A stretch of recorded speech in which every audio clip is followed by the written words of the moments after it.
इस एक्टिविटी के अंत तक आप सीखेंगे पर्सनल इंफॉर्मेशन मैनेजर की व्याख्या करना, आउटलुक 2019 को कैसे कॉन्फ़िगर और सेट करना है, आउटलुक 2019 का यूजर इंटरफेस का वर्णन करना। रोहित काफी शांत, संयमी और हमेशा पंक्चुअल है। उसका दोस्त राहुल आमतौर पर अपने कमिटमेंट्स मुश्किल से पूरा करने के लिए दौड़ता है। राहुल को समझ में नहीं आ रहा है कि जीवन इतना तनावपूर्ण क्यों है। वो अपने दोस्त से सलाह मांगता है। रोहित कहते हैं कि उन्हें एक पर्सनल इंफॉर्मेशन मैनेजर का उपयोग करने की आवश्यकता है, जिसे कभी-कभी PIM भी कहा जाता है। राहुल ने कभी ऐसी किसी बात के बारे में नहीं सुना है, इसलिए कंफ्यूज्ड है।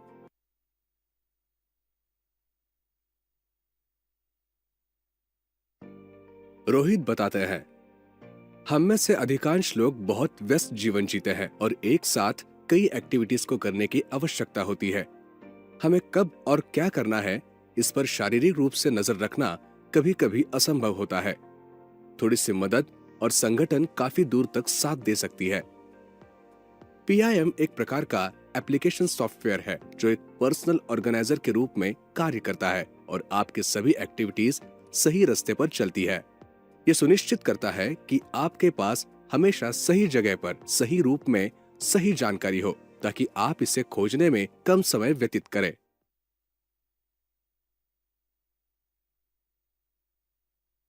आइए जानें माइक्रोसॉफ्ट आउटलुक 2019। MS आउटलुक खोलने के लिए स्टार्ट बटन पर क्लिक करें। स्टार्ट मेनू डिस्प्ले होता है। नीचे स्क्रॉल करें और फिर माइक्रोसॉफ्ट आउटलुक खोजें। इसे खोलने के लिए क्लिक करें। आउटलुक विंडो आपका स्वागत करता है।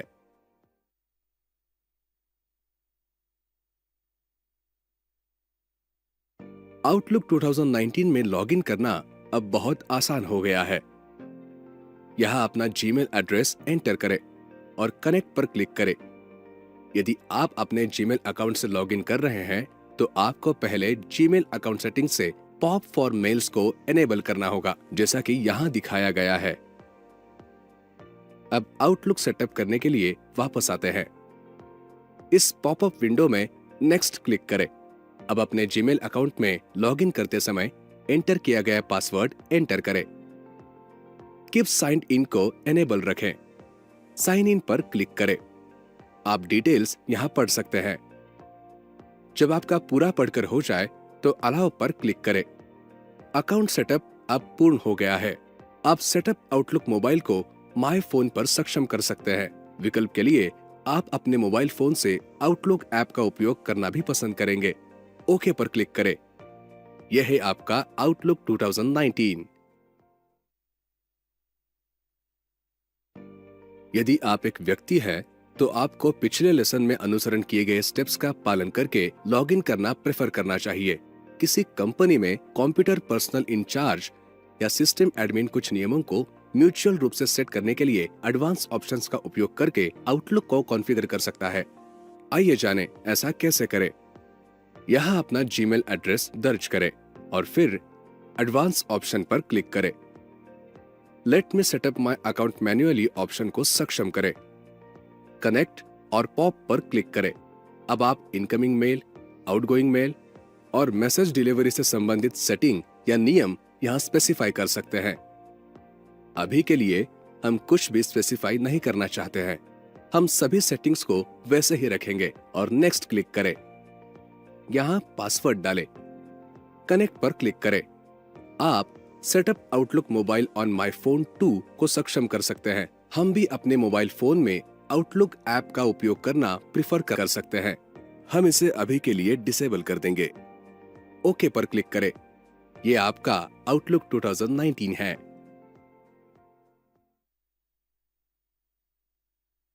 हम आउटलुक 2019, आउटलुक 365 पेड वर्जन और आउटलुक 365 अनपेड वर्जन जैसे 3 नवीनतम आउटलुक संस्करणों के यूजर इंटरफेस पर एक नजर डालेंगे और सीखेंगे। पहला है आउटलुक 2019। जब आप पहली बार आउटलुक को कॉन्फ़िगर करते हैं, तो आउटलुक 2019 का मेल मॉडल प्रदर्शित होता है। आप परिचित माइक्रोसॉफ्ट ऑफिस इंटरफेस देखेंगे। इसमें रिबन होता है जिसमें टास्क ओरिएंटेड टैब्स ग्रुप्स में डिवाइडेड होते हैं। हर ग्रुप्स में आइकन होते हैं जिनका उपयोग कमांड एग्जीक्यूट करने के लिए किया जाता है। आउटलुक 2019 में अतिरिक्त प्रासंगिक टैब भी शामिल है जो आपके काम करते ही आते जाते रहते हैं। क्विक एक्सेस टूलबार में बटन होते हैं जो आपको हर समय लगने वाली क्रियाओं को आसानी से करने की सुविधा देते हैं। स्क्रीन के बाईं ओर आप एक लंबवत फोल्डर फलक देखते हैं। यह आपको एक बड़ा कार्यक्षेत्र प्रदान करने के लिए मिनिमाइज किया गया है। इसे एक्सपांड करने के लिए ऊपर स्थित एरो पर क्लिक करें। फोल्डर पेन के नीचे नेविगेशन पेन है। इसमें विभिन्न आउटलुक मॉड्यूल के बीच स्विच करने के लिए बटन होते हैं।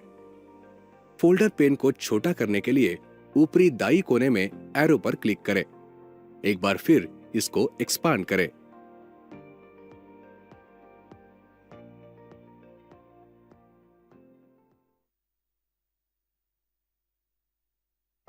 आप विभिन्न आउटलुक मॉड्यूल्स के बीच स्विच करने के लिए फोल्डर पेन के नीचे स्थित बटन का उपयोग कर सकते हैं। संबंधित मॉड्यूल देखने के लिए प्रत्येक बटन पर क्लिक करें।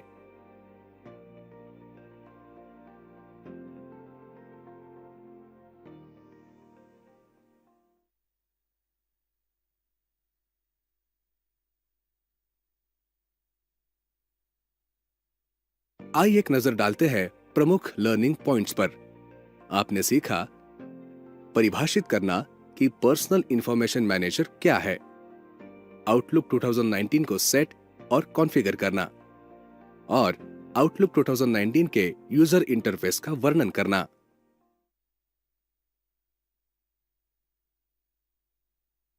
इस एक्टिविटी के अंत तक आप ये सीख चुके होंगे कि ईमेल में बैकग्राउंड स्टेशनरी का उपयोग करने की प्रोसेस की रूपरेखा कैसे तैयार करें, आउटगोइंग ईमेल में उपयोग की जाने वाली सिग्नेचर फाइल्स का निर्माण करना, सिग्नेचर टेक्स्ट को फॉर्मेट करने की व्याख्या करना, एक सिग्नेचर फाइल के अलावा एक इमेज का कैसे उपयोग करें, सिग्नेचर फाइलों का उपयोग कैसे करें।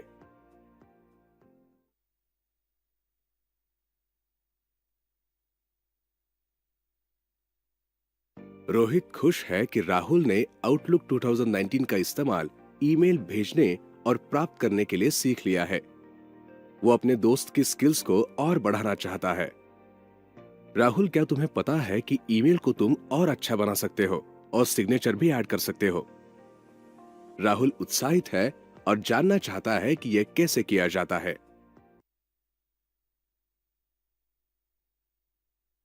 आउटलुक बैकग्राउंड स्टेशनरी नामक एक सुविधा प्रदान करता है। यह अपने ईमेल के बैकग्राउंड को अपनी पसंद के अनुसार आकर्षक बनाने में सक्षम बनाता है। फाइल टैब पर क्लिक करें और मेल ऑप्शन चुनें। अ कंपोज मैसेज सेक्शन में स्टेशनरी एंड फॉन्ट पर क्लिक करें। प्रदर्शित विंडो में पर्सनल स्टेशनरी टैब में थीम पर क्लिक करें।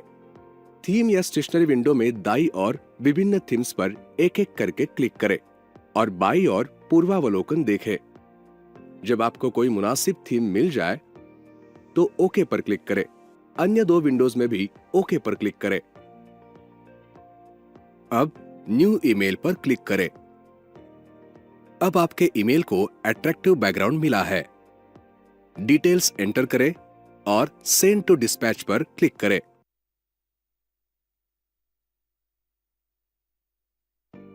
आप सभी आउटगोइंग मैसेज में ऑटोमेटिक रूप से एक पर्सनलाइज्ड सिग्नेचर जोड़ सकते हैं। इसमें टेक्स्ट, इमेज, आपका बिजनेस कार्ड, लोगो या यहां तक कि आपके हस्तलिखित सिग्नेचर की एक इमेज भी शामिल हो सकती है। आइए जानें कि सिग्नेचर फाइल कैसे बनाई जाती है। फाइल टैब पर क्लिक करें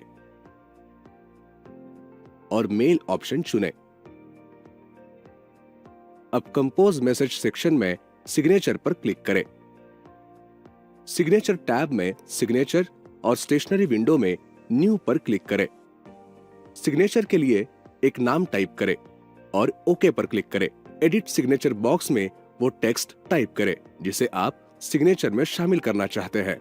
आप डिस्प्लेड ऑप्शंस का उपयोग करके टेक्स्ट को आवश्यकता अनुसार फॉर्मेट कर सकते हैं।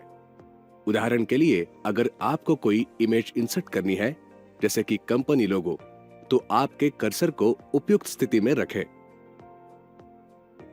पिक्चर ऑप्शन पर क्लिक करें, अवश्य पिक्चर ब्राउज करें और इंसर्ट पर क्लिक करें। सिग्नेचर और स्टेशनरी विंडो में ओके पर क्लिक करें और आउटलुक ऑप्शन विंडो में एक बार फिर ओके क्लिक करें। अब एक नया ईमेल संदेश खोलें। अपने डिटेल्स और अन्य फील्ड्स दर्ज करें। सिग्नेचर पर क्लिक करें और माय सिग्नेचर का चयन करें। इस ईमेल में सिग्नेचर शामिल की गई है। आप इसे अभी सेंड कर सकते हैं।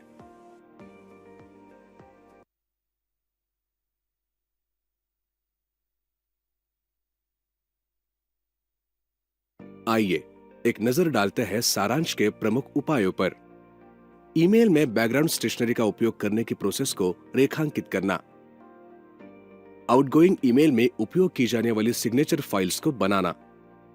सिग्नेचर टेक्स्ट को फॉर्मेट करने का तरीका समझाना। सिग्नेचर फाइल के लिए इमेज का उपयोग करना। सिग्नेचर फाइल के इस्तेमाल का तरीका समझाना।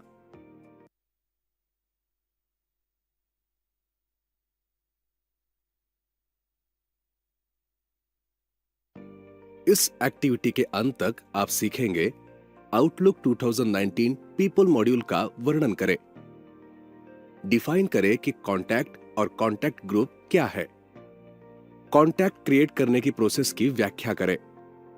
कॉन्टैक्ट ग्रुप बनाने की प्रोसेस की व्याख्या करें। ईमेल मैसेजेस में कॉन्टैक्ट का प्रयोग करें। किसी कॉन्टैक्ट ग्रुप के सदस्यों को मैसेज भेजने का तरीका बताएं।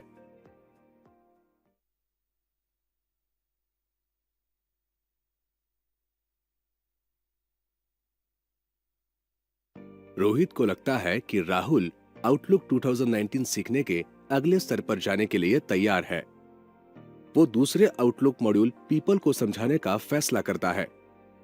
राहुल ने अब तक जो कुछ भी सीखा है उससे उत्साहित है और अधिक जानने के लिए उत्सुक है। पीपल मॉड्यूल का उपयोग करके आप एक एड्रेस बुक या आपके सभी कॉन्टैक्ट्स की सूची बना सकते हैं। Contact list physical address book के समान है। ये आसानी से एंट्री करने और इंफॉर्मेशन की पुनः प्राप्ति के मामले में कहीं अधिक उपयोगिता प्रदान करता है।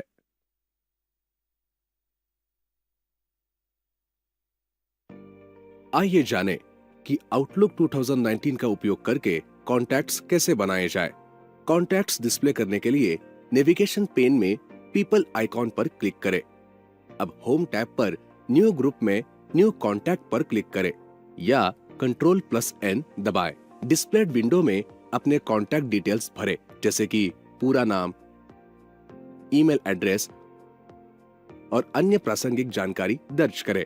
सेव एंड क्लोज पर क्लिक करें और हो जाने पर बंद करें। इसी तरह अन्य कॉन्टैक्ट्स दर्ज करें।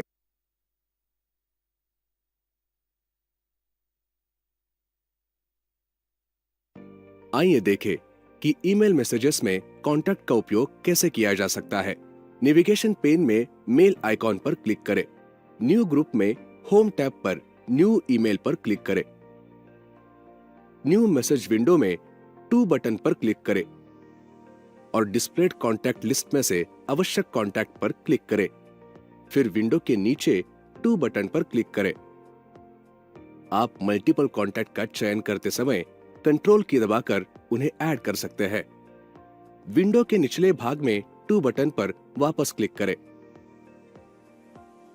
सीसी या बीसीसी बॉक्स में ईमेल एड्रेस शामिल करने के लिए कॉन्टैक्ट पर क्लिक करें और फिर संबंधित बटन पर क्लिक करें। जब हो जाए तो ओके पर क्लिक करें। आपके ईमेल एड्रेसेस अब प्रासंगिक कॉलम में डिस्प्ले होते हैं। क्या यह हर बार पूरा ईमेल एड्रेस दर्ज करने से अधिक सुविधाजनक नहीं है? अन्य डिटेल्स एंटर करें और ईमेल भेजें।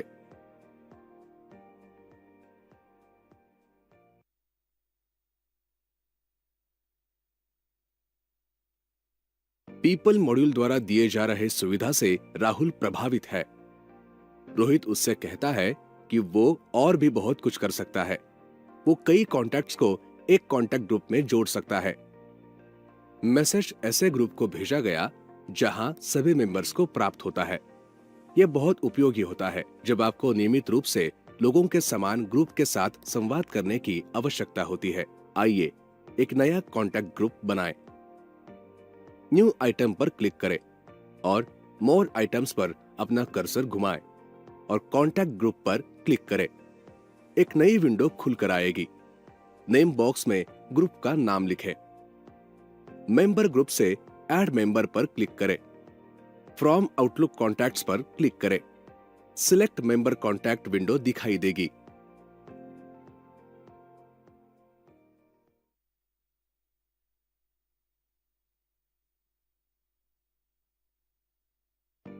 अब हमारे द्वारा बनाए गए कॉन्टैक्ट्स में मेंबर्स शामिल करें। फर्स्ट कॉन्टैक्ट सिलेक्ट करें जिसे आप समूह में शामिल करना चाहते हैं और कंट्रोल की को दबाए रखते हुए अन्य नामों को भी सिलेक्ट करें। इसके बाद सबसे नीचे मेंबर्स बटन पर क्लिक करें। आप इसे चुनकर और सदस्यों पर फिर से क्लिक करके एक अतिरिक्त कॉन्टैक्ट जोड़ सकते हैं। जब आप सभी आवश्यक संपर्क जोड़ लें तो ओके पर क्लिक करें। सभी specified contacts contact group window में कॉन्टैक्ट ग्रुप के अंतर्गत सूचीबद्ध है। कॉन्टैक्ट ग्रुप टैब पर ग्रुप को सेव करने के लिए एक्शन ग्रुप में सेव एंड क्लोज पर क्लिक करें। ग्रुप अब कॉन्टैक्ट लिस्ट में अन्य संपर्कों के साथ डिस्प्ले होता है। आप किसी बाहरी सदस्य को भी जोड़ सकते हैं जो कॉन्टैक्ट ग्रुप में आपके कॉन्टैक्ट लिस्ट में नहीं है। कॉन्टैक्ट लिस्ट में ग्रुप के नाम पर डबल क्लिक करें। यह कॉन्टैक्ट ग्रुप विंडो डिस्प्ले करता है। मेंबर ग्रुप में कॉन्टैक्ट ग्रुप टैब पर ऐड मेंबर पर क्लिक करें और डिस्प्ले विंडो में आउटलुक कॉन्टैक्ट्स पर क्लिक करें और सदस्य का नाम और ईमेल पता एंटर करें और ओके पर क्लिक करें। अब सेव एंड क्लोज पर क्लिक करें। सदस्य अब जोड़ा गया है।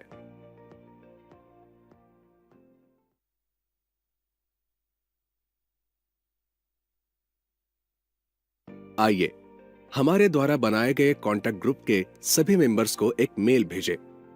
नेविगेशन पेन में मेल पर क्लिक करें। न्यू ग्रुप में होम टैब पर न्यू ईमेल पर क्लिक करें। मैसेज विंडो में टू बटन पर क्लिक करें। कॉन्टैक्ट लिस्ट डिस्प्ले किया जाता है।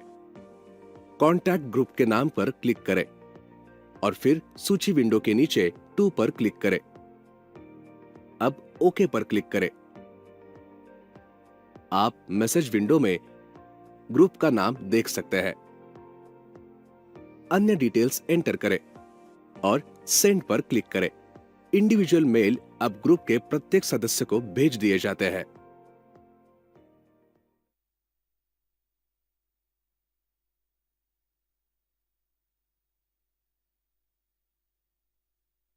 आइए नजर डालते हैं प्रमुख सीखने के तरीकों पर। आपने सीखा है आउटलुक 2019 पीपल मॉड्यूल का वर्णन करना, यह परिभाषित करना कि कॉन्टैक्ट और कॉन्टैक्ट ग्रुप क्या है, कॉन्टैक्ट बनाने की प्रक्रिया की व्याख्या, कॉन्टैक्ट ग्रुप बनाने की प्रक्रिया की व्याख्या, ईमेल मैसेजेस में कॉन्टैक्ट्स का उपयोग करना, किसी कॉन्टैक्ट ग्रुप के मेंबर्स को ईमेल मैसेज भेजने का तरीका बताना।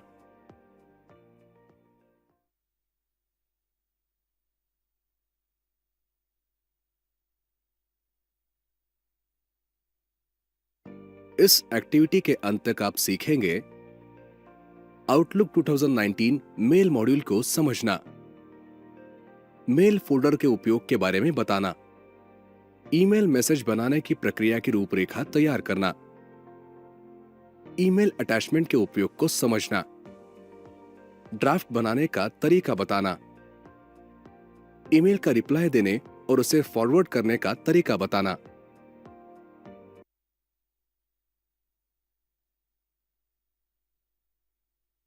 रोहित ने राहुल से कहा कि ईमेल आज की दुनिया में कम्युनिकेशन का एक बहुत महत्वपूर्ण साधन है। इसे व्यवस्थित रूप से हैंडल करना चाहिए। आप ईमेल से संबंधित सभी एक्टिविटीज को प्रभावी ढंग से संभालने के लिए आउटलुक 2019 जैसे मेल टूल का उपयोग कर सकते हैं।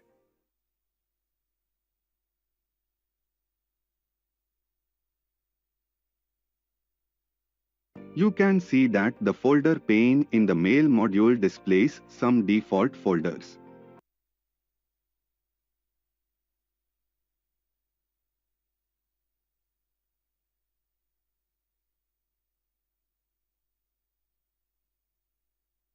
आइए जानते हैं कि नया ईमेल मैसेज कैसे क्रिएट किया जाता है।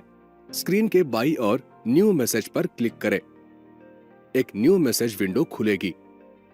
साधारण तौर पर मेल मैसेज विंडो ऐसे दिखती है। अधिक जानकारी के लिए हाइलाइटेड एरिया पर क्लिक करें। फ्रॉम। अगर अपने मल्टीपल ईमेल अकाउंट्स कॉन्फ़िगर किए तो ये बॉक्स दिखेगा। जो ईमेल अकाउंट मैसेज भेजेगा तो ये बॉक्स दिखेगा। फ्रॉम बटन क्लिक करके आप अन्य कोई अकाउंट भी सिलेक्ट कर सकते हैं। 2. ये बॉक्स प्राप्तकर्ता ईमेल एड्रेस एंटर करने के लिए होता है। एकाधिक प्राप्तकर्ताओं को अर्धविराम द्वारा अलग किया जा सकता है। CC carbon copy box.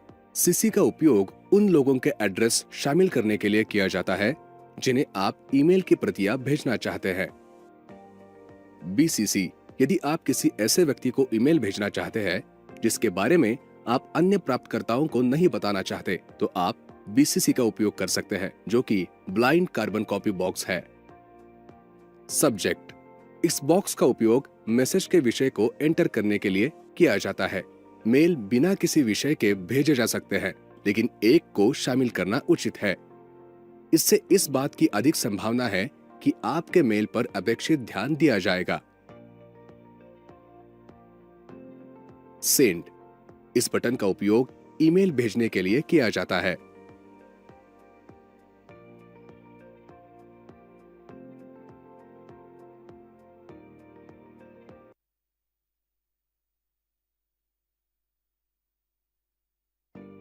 आइए अब मैसेज विंडो में डिटेल्स एंटर करें।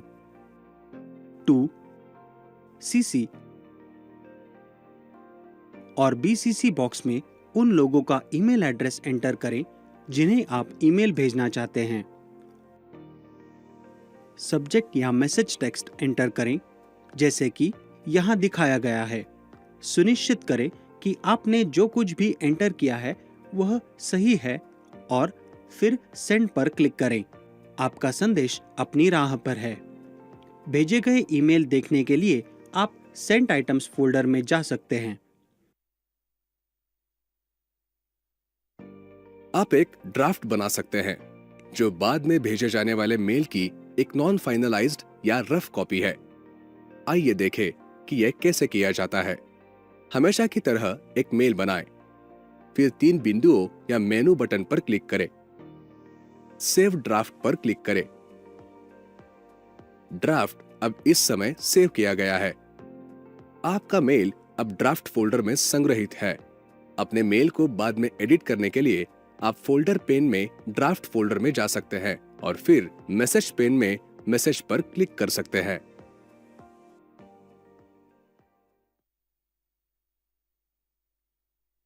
अटैचमेंट वे फाइलें या आइटम्स है जिन्हें ईमेल मैसेज के साथ शामिल किया जा सकता है।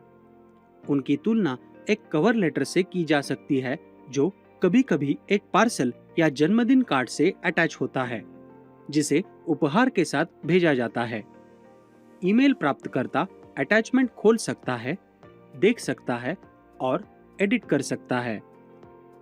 आप किसी भी ईमेल में सभी प्रकार की फाइलें अटैच कर सकते हैं, जिसमें spreadsheet, word document, database file, यहाँ तक कि ऑडियो रिकॉर्डिंग और ग्राफिक इमेजेस शामिल है। आइए एक मेल मैसेज में अटैचमेंट शामिल करें। मैसेज टैब पर अटैच आइकन पर क्लिक करें और फिर ब्राउज दिस कंप्यूटर चुनें। प्रदर्शित विंडो में उस फाइल को सिलेक्ट करें जिसे आप अटैच करना चाहते हैं और फिर ओपन पर क्लिक करें। आप कितनी भी फाइलें अटैच कर सकते हैं।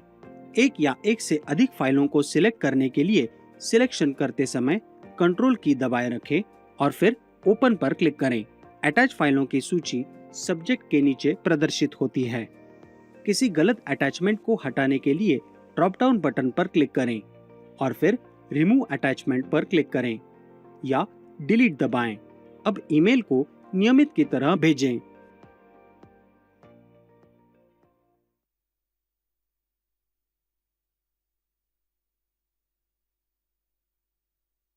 राहुल ने जो कुछ सीखा है उससे वो बहुत खुश है। वो इस बारे में अधिक जानना चाहता है कि मेल कैसे पढ़ा जाए और उनका उत्तर कैसे दिया जाए। आभार में खुश है रोहित। वो समझाता है, आउटलुक 2019 और 365 में आपको ईमेल भेजने या प्राप्त करने के लिए रिफ्रेश करने की आवश्यकता नहीं है। डिफॉल्ट रूप से ईमेल संदेश निश्चित समय अंतराल के बाद ऑटोमेटिक रूप से भेजे और प्राप्त किए जाते हैं। मेल पर क्लिक करें और अपना संदेश दाईं ओर स्थित रीडिंग पेन में देखें। मैसेज लिस्ट में एक पेपर क्लिप आइकन द्वारा अटैचमेंट को शामिल करने वाले संदेशों की पहचान की जाती है। मेल को एक अलग विंडो में खोलने के लिए उस पर डबल क्लिक करें। अटैच्ड फाइलों के नाम मैसेज टेक्स्ट के ऊपर प्रदर्शित होते हैं। अटैचमेंट देखने के लिए उस पर डबल क्लिक करें। इसे एक रेगुलर डॉक्यूमेंट की तरह बंद करें।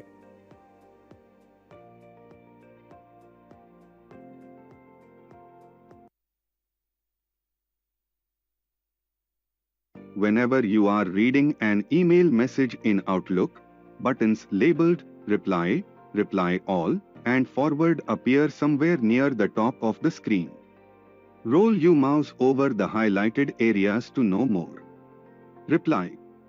The Reply button is used to reply to the sender of a mail. Reply All.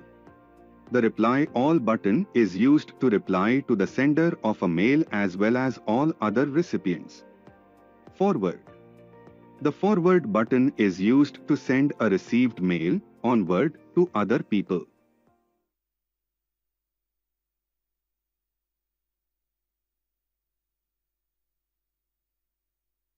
आइए एक मेल का रिप्लाई देना सीखें। उस मेल पर जाएं जिसका आप रिप्लाई देना चाहते हैं। अब रिप्लाई पर क्लिक करें। एक नई मेल मैसेज विंडो प्रदर्शित होती है। यह प्रेषक के ईमेल एड्रेस को टू बॉक्स में और मूल विषय को सब्जेक्ट बॉक्स में RE शब्दों से पहले प्रदर्शित करता है। साथ ही मूल मेल को नए मेल के साथ जोड़ा जाता है। आप अपनी आवश्यकता के अनुसार कोई भी परिवर्तन कर सकते हैं। अपना मेल कंटेंट एंटर करें और इसे एक रेगुलर मेल की तरह भेजें।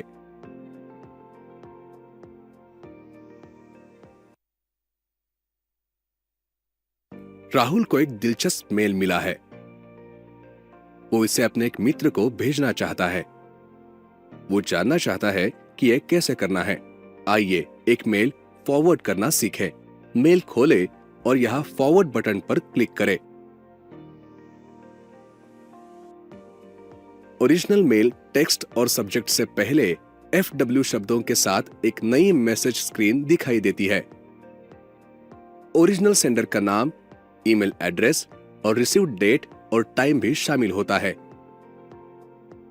आप चाहे तो टेक्स्ट को एडिट कर सकते हैं और अतिरिक्त टेक्स्ट भी शामिल कर सकते हैं। आप प्रेषक के डिटेल्स भी हटा सकते हैं। अब टू बॉक्स में आवश्यक ईमेल एड्रेस एंटर करें और मेल भेजें।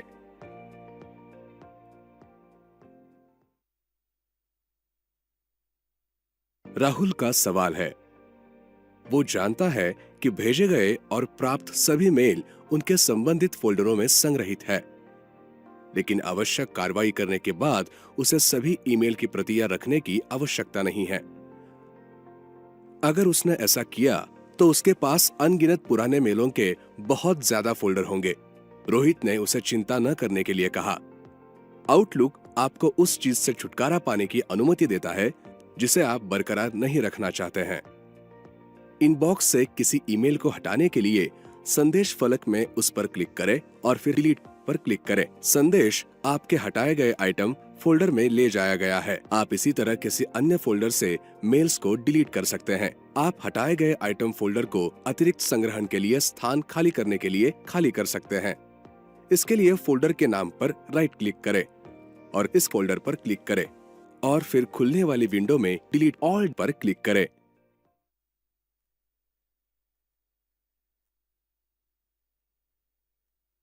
आपने ये एक्टिविटी पूरी की है। आपने सीखा आउटलुक 2019 मेल मॉड्यूल को समझना, मेल फोल्डर के उपयोग की व्याख्या, ईमेल मैसेज बनाने की प्रक्रिया को रेखांकित करना, ईमेल अटैचमेंट के उपयोग को समझना, ड्राफ्ट बनाने का तरीका समझना, मेल को रिप्लाई और फॉरवर्ड करने के तरीके के बारे में बताना, ईमेल को डिलीट करने का तरीका समझना।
लैपटॉप हल्के और पोर्टेबल होते हैं और आपको कहीं भी आपका कार्यस्थल बनाने की सुविधा देते हैं। लेकिन लैपटॉप का उपयोग करते समय गलत ढंग से बैठने से एर्गोनॉमिक संबंधी समस्याएं उत्पन्न हो सकती हैं। इसके कारणवश आप गलत मुद्रा और गलत आदतों से प्रभावित हो सकते हैं, जिनसे स्वास्थ्य संबंधी समस्याएं उत्पन्न हो सकती हैं। अतः जब कभी भी आपको लंबे समय तक लैपटॉप का उपयोग करने की आवश्यकता हो, तो उससे संबंधित एर्गोनॉमिक की अवहेलना न करें। स्क्रीन के ऊपरी हिस्से को अपनी आंखों के स्तर पर रखकर गर्दन को स्वाभाविक मुद्रा पर रखें। अपनी गर्दन को रीढ़ की हड्डी की सीध पर रखें। आगे की ओर झुकें या धक्का न दें। अपनी पीठ के निचले भाग को आराम की स्थिति में सहारा देकर रखें। अपने कंधे एवं हाथों को आराम की स्थिति में रखें। अपनी कुहनियों को शरीर के निकट रखें और 90 से 120 डिग्री के बीच रखें। अपनी कलाई और हाथों को सीधी रखें, झुकाएं नहीं। स्क्रीन की ऊंचाई को व्यवस्थित करने के लिए आप बाहरी मॉनिटर का उपयोग कर सकते हैं अथवा अपने लैपटॉप को लैपटॉप स्टैंड पर रख सकते हैं। स्वाभाविक मुद्रा को बनाए रखने के लिए स्क्रीन को झुकाएं। आप अपनी कुहनी की ऊंचाई के बराबर या थोड़ा नीचे की ओर एक बाहरी कीबोर्ड और माउस को अटैच कर सकते हैं। टाइप करते समय अपनी कलाइयों को सीधी रखें। ऐसी कुर्सी का उपयोग करें जिससे आरामदायक सीधी अथवा थोड़ी सी झुकी हुई मुद्रा मिल सके। आप अपनी पीठ के निचले भाग को सहारा देने के लिए एक छोटे तकिए का उपयोग कर सकते हैं। अपने कंधों और बाहों को आराम देने के लिए बाहरी कीबोर्ड का उपयोग करें। लैपटॉप वास्तव में इसलिए नहीं होते कि आप उन्हें लंबे समय तक अपनी गोद पर रखें। लैपटॉप के अंदर स्थित प्रोसेसर से ताप उत्पन्न होता है। अतः आपको लंबे समय तक लैपटॉप को अपनी गोद या अपने शरीर की किसी भी सतह पर नहीं रखना चाहिए। इससे तकलीफें पैदा हो सकती हैं और सबसे खराब स्थिति में इनसे आप अत्यधिक जल भी सकते हैं। लैपटॉप को किसी भी प्रकार की ज्वलनशील सतह जैसे गद्दे, बिस्तर, नर्म कुशन, तकियों, बीन बैग, सोफा आदि पर न रखें। क्योंकि लैपटॉप तेजी से गर्म होते हैं, अतः यदि असावधानी पूर्वक उपयोग किए जाएं, तो इनसे आग लग सकती है। यह जानकर अच्छा लगा कि आप कंप्यूटर प्रोग्रामिंग की उस लैंग्वेज में दक्षता प्राप्त करना चाहते हैं या नियमित समय में ऑनलाइन कोर्स को पूरा करना चाहते हैं। लेकिन क्या यह तय है कि आप आवश्यकता से अधिक श्रम नहीं कर रहे? कंप्यूटर पर लंबे समय तक काम करने और गलत मुद्रा में बैठने से जीवन पर्यंत के रोग लग सकते हैं। अतः बहुत देर होने से पहले ही इसे ठीक कर ले। रेपिटेटिव स्ट्रेन इंजरी अथवा RSI एक ऐसा विकार है जो उस स्थिति में हो सकता है जब आप एक ही काम को बार बार गलत मुद्रा का उपयोग करके अथवा बहुत लंबे समय तक करते हैं। यह उन लोगों में और भी अधिक पाया जाता है जो कंप्यूटर पर काम करते हैं। इन समस्याओं से बचने के लिए सुनिश्चित करें कि आपका कार्यस्थल एर्गोनोमिक रूप से तैयार किया गया है। अपनी मुद्रा को लगातार बदलते रहें।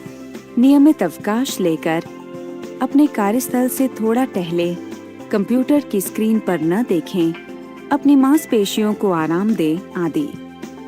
यदि तकलीफ कम नहीं होती या लक्षण और भी बढ़ते हैं तो अपने काम से आराम लें।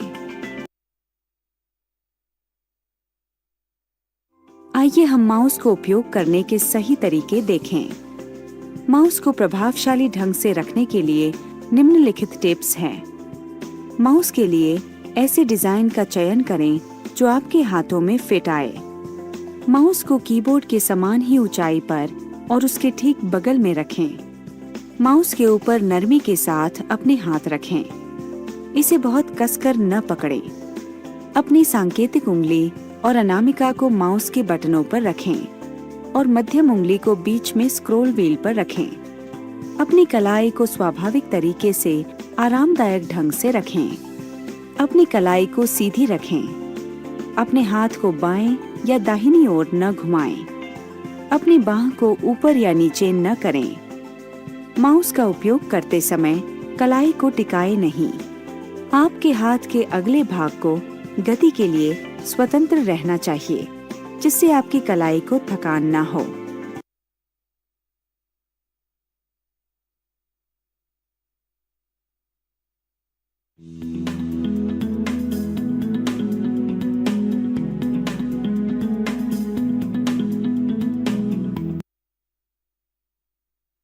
योजना एवं प्रबंधन साथ साथ ही चलते हैं।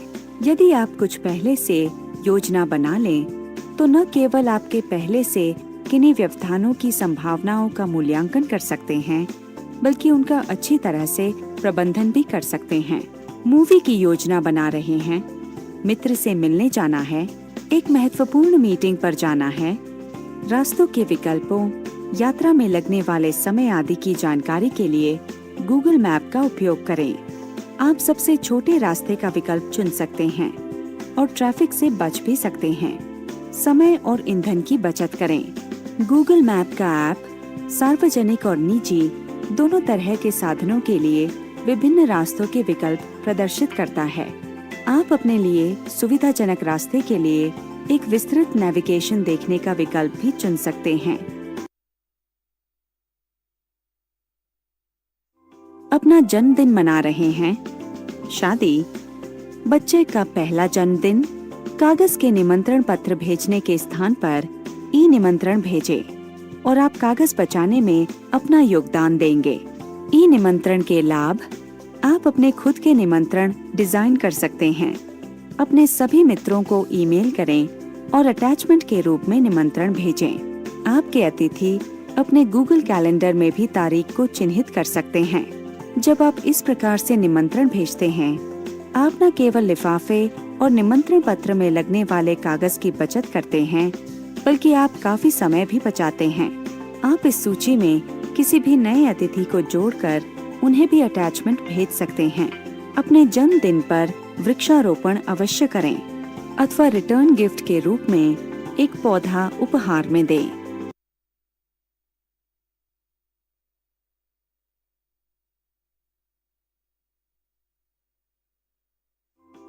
दिन का काम पूरा हो गया, घर जाने के लिए तैयार। देखकर अच्छा लगा कि आप अपने कंप्यूटर को बंद करने की प्रक्रिया कर रहे हैं। क्या आपने जुड़े हुए पेरिफेरल जैसे प्रिंटर, स्कैनर और मोडेम बंद किए? USB डिवाइस को भी हटाना न भूलें। क्या आप जानते हैं, यदि संभव हो तो आपको कभी भी किसी उपकरण को प्लग निकालकर शटडाउन नहीं करना चाहिए। अधिकांश स्थितियों में, चाहे आपके ऑपरेटिंग सिस्टम का शटडाउन कमांड हो या आपके पेरिफेरल उपकरणों में पावर का बटन हो, हर जगह एक सॉफ्ट तरीका जरूर होता है। यद्यपि यहाँ एक अत्यधिक महत्वपूर्ण बात भी है। बहुत से लोग यूएसबी, थंडरबोल्ट अथवा फायरवायर स्टोरेज को विंडोज को सुरक्षित तरीके से निकालने के लिए सूचित किए बिना ही निकाल लेते हैं। ऐसे व्यवहार से कभी-कभी एक्सटर्नल डेटा के उपकरण, flash drive, hard drive, camera और प्लेयर में से काफी मात्रा में डेटा का नुकसान हो सकता है और यहाँ तक कि वह उपकरण पूरी तरह से काम करना बंद कर सकता है। सबसे बुरा परिणाम किसी उपकरण को अनप्लग करने पर होता है अथवा उस समय जब फाइल डिलीट करने की प्रक्रिया चल रही होती है। अब जबकि आपने सभी पेरिफेरल निकाल दिए हैं, तो उनकी बिजली की आपूर्ति को भी बंद करना न भूलें। अपना कंप्यूटर शटडाउन करके प्रतीक्षा करें। अब मॉनिटर भी बंद कर दें। बाहर निकलते समय ऑफिस की बिजली भी बंद कर दें। ऊर्जा की बचत करें, पर्यावरण की रक्षा करें।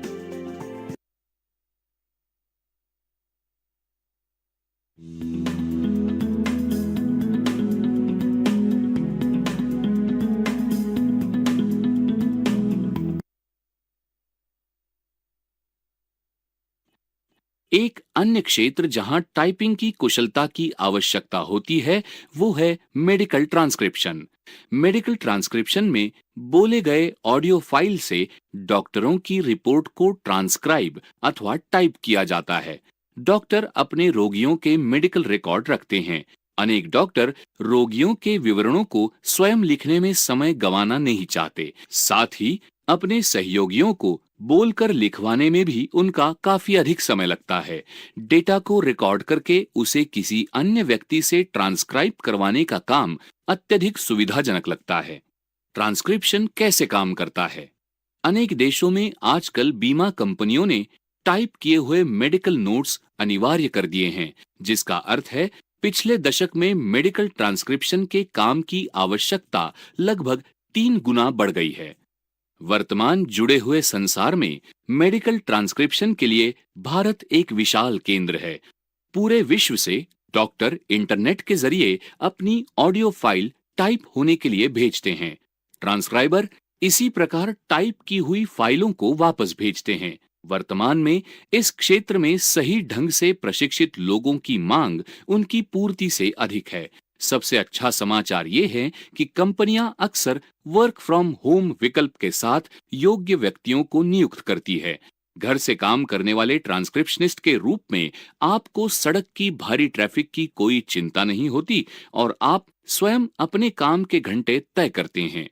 अनेक युवा माएं इसे अत्यधिक सुविधाजनक व्यवसाय मान रही हैं, जिसमें उन्हें काम के लिए अच्छा भुगतान मिलता है और साथ ही वे अपने बच्चों के आसपास बनी रह सकती है। मेडिकल ट्रांसक्रिप्शन का कोर्स। ट्रांसक्रिप्शन के लिए टाइपिंग में कुशलता के साथ ही मेडिकल शब्दावली की अच्छी जानकारी की आवश्यकता होती है। यदि आप एक कुशल टच टाइपिस्ट हैं और इस क्षेत्र में आपकी रुचि है, तो मेडिसिन के क्षेत्र से संबंधित शब्दावली की जानकारी प्राप्त करने के लिए आपको एक छोटा सा कोर्स करने की आवश्यकता होगी। ऐसा कर लेने पर आप अच्छे भुगतान वाले मेडिकल ट्रांसक्रिप्शन के क्षेत्र में अपना स्थान बनाने के लिए तैयार है।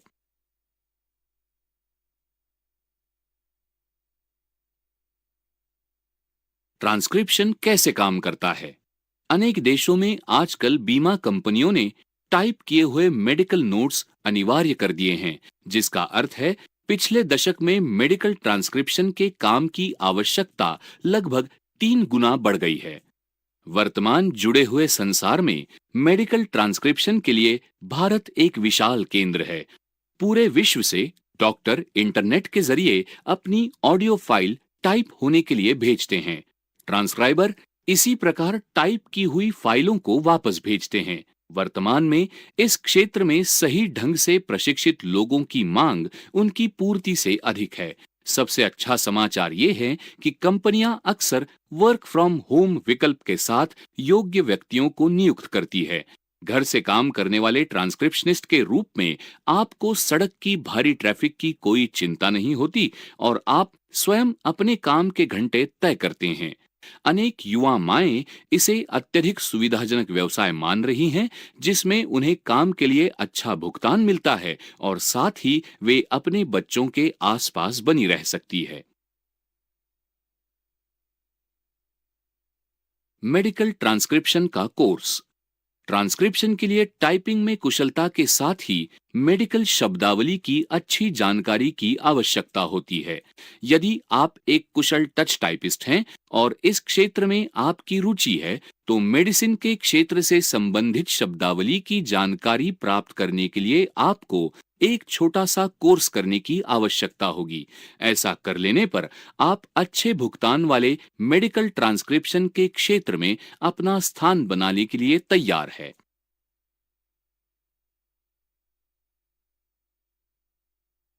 ये एक प्रॉपर्टी के सौदे का एग्रीमेंट है, जिसे एक स्टैम्प पेपर पर तैयार किया गया है। इसकी सामग्री को भी कुशल टाइपिस्ट ने एंटर किया है।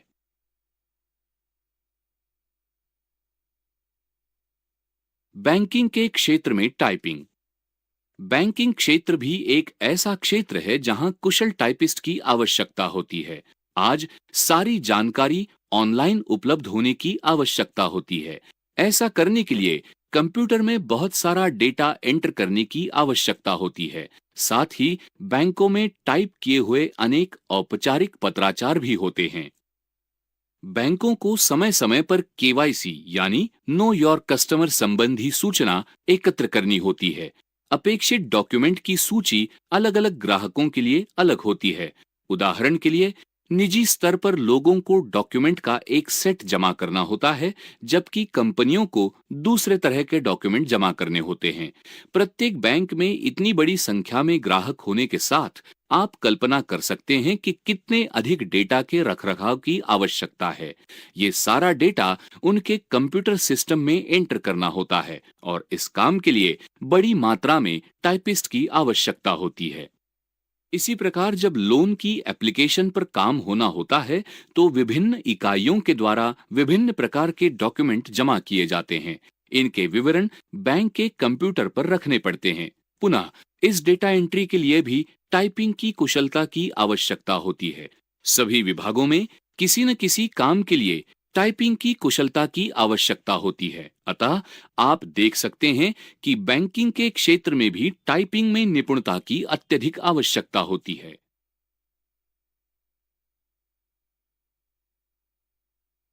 बैंकों को समय समय पर केवाईसी यानी नो योर कस्टमर संबंधी सूचना एकत्र करनी होती है। अपेक्षित डॉक्यूमेंट की सूची अलग अलग ग्राहकों के लिए अलग होती है। उदाहरण के लिए, निजी स्तर पर लोगों को डॉक्यूमेंट का एक सेट जमा करना होता है, जबकि कंपनियों को दूसरे तरह के डॉक्यूमेंट जमा करने होते हैं। प्रत्येक बैंक में इतनी बड़ी संख्या में ग्राहक होने के साथ आप कल्पना कर सकते हैं कि कितने अधिक डेटा के रखरखाव की आवश्यकता है। ये सारा डेटा उनके कंप्यूटर सिस्टम में एंटर करना होता है और इस काम के लिए बड़ी मात्रा में टाइपिस्ट की आवश्यकता होती है।